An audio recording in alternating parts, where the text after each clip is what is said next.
Allora, cosa facciamo? We're going to make a crema di zucca, which is basically a puree of pumpkin. How do we get the most flavor out of our pumpkin? What we're going to do is that old trick where we use the time that we need to heat up the Revolve to also cook our ingredients. So we're just going to put our pumpkin on our cast iron skillet. We're going to season it with salt and pepper nice and generously. And by grilling the pumpkin in the oven, we're just going to get a really nice roasted flavor, and it's just going to bring out all the sweetness from the pumpkins. So let's add a little bit of olive oil. Now I'm going to cover my pumpkin with the tin foil.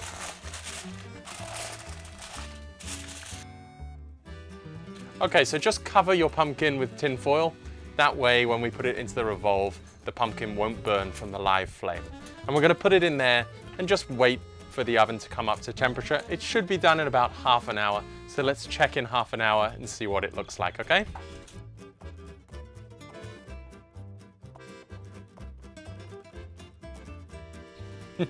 Let's have a look at this pumpkin. It smells incredible.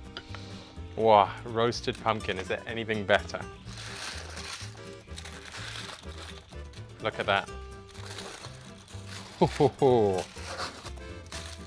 And that is just so much more flavorful than if you were to take the pumpkin and boil it. Okay, now we're going to take our roasted pumpkin. Whoa, look at all that flavor. That is just amazing. It's like caramelized. It's a caramelized pumpkin. Beautiful. Of course, if you want to, you can just take the pumpkin and you can boil it. You can even put it in a bit of vegetable stock and cook it and then blend it. But by roasting it, you do get a much nicer flavor, a much deeper flavor, a lot more complexity in your base. So it's not just sweet, it's also got that roasted element, which is just gonna give a lot more depth to the taste of the pizza. So let's move this away.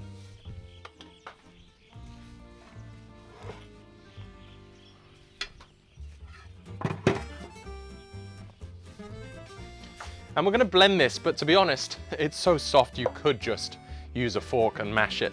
I'm going to add a little bit of olive oil. That's just going to loosen it. And then we're just going to blend it.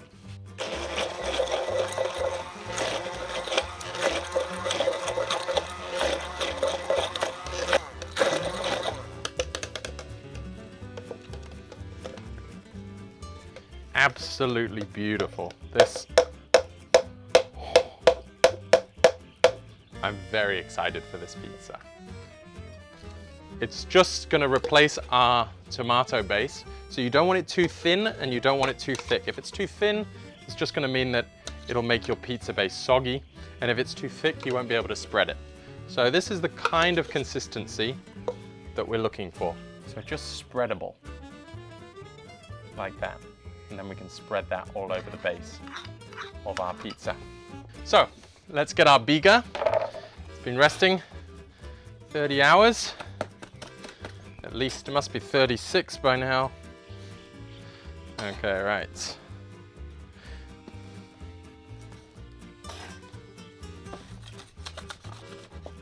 Okay, let's get our biga dough. Put it in our semola rimacinata.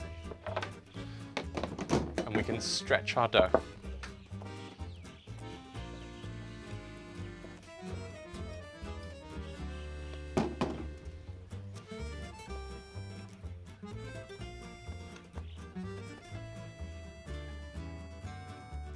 Such a beautiful day today.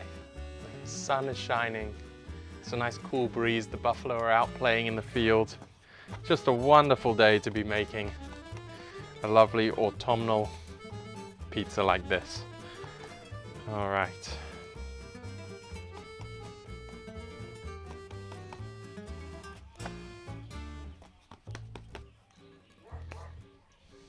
Okay, now we're going to take our pumpkin paste and we're going to put it onto our pizza.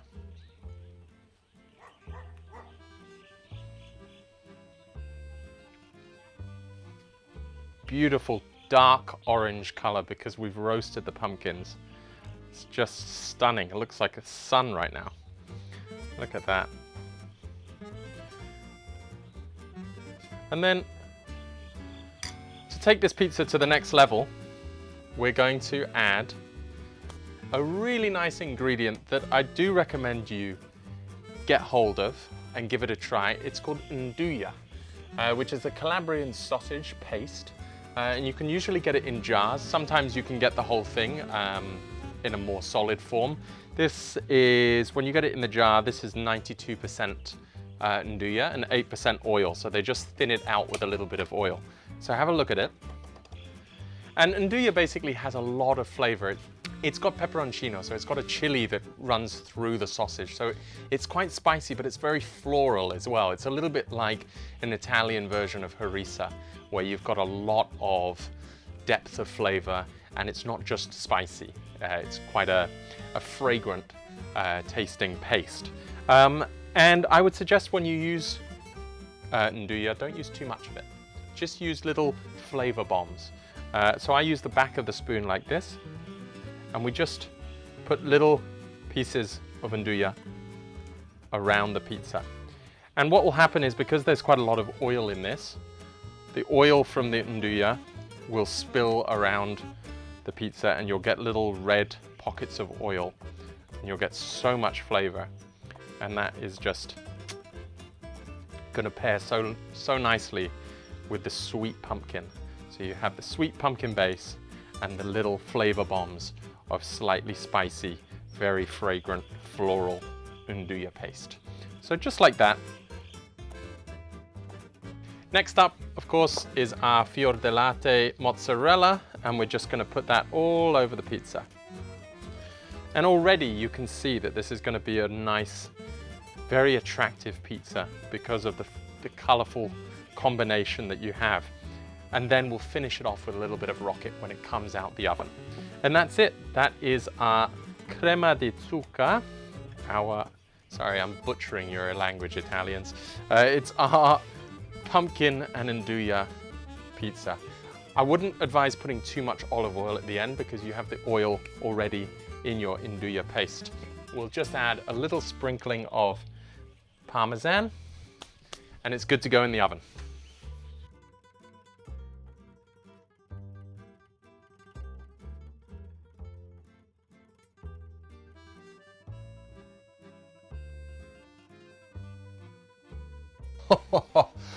Oh yes, look at this. Wow, look at those air bubbles.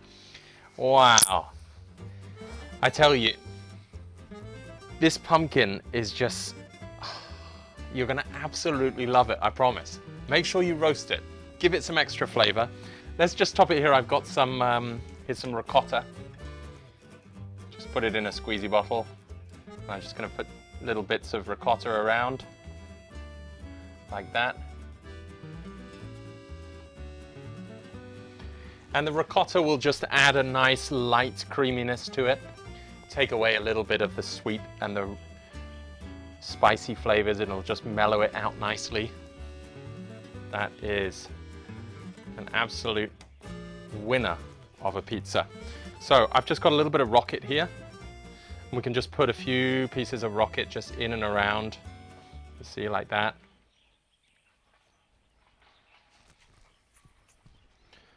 And rocket, again, just a little bit spicy as well, peppery, works nicely with the nduya. And there it is, our beautiful pumpkin pizza, crema di zucca, with nduya paste, a little bit of ricotta, and some rocket. Beautiful. Enjoy.